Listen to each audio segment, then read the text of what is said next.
Globalist think tanks that bolster support for NATO have immediately used this crisis to call for the invasion of Syria.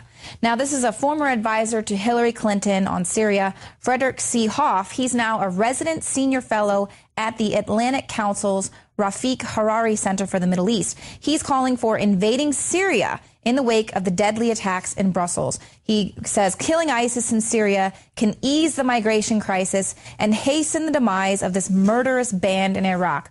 Ooh, everything that everyone is so concerned with. Why aren't we killing ISIS in Syria? Let's ease this migration crisis and hasten the demise.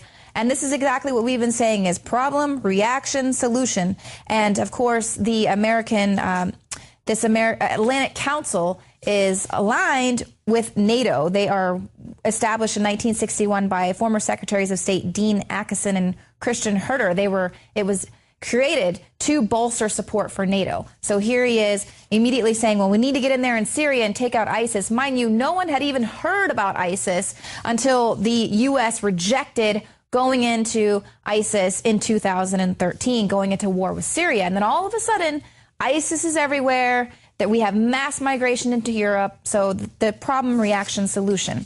Now, Hoff's call to engage the Syrian opposition at all levels, in practical terms, is a call to work with elements in Syria who are sympathetic to the attack in Brussels that killed at least 34 people today. So these are the so-called Syrian opposition who subscribes to radical Wahhabi Salafism.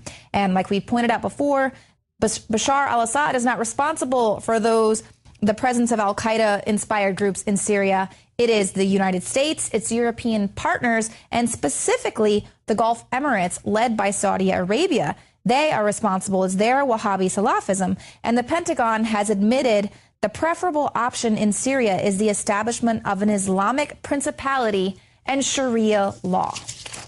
Now, Kurt Nimmo is writing here that the attack in Brussels is going to be used to intensify the war on manufactured terror. Of course, we're already seeing that.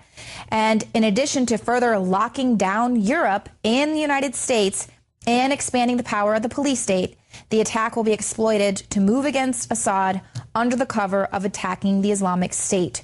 The attack will be exploited to move against Assad under the cover of attacking the Islamic State, which, of course, is a creation of the Pentagon during its occupation of Iraq. Because, again, like I said, ISIS wasn't even on the radar until the U.S.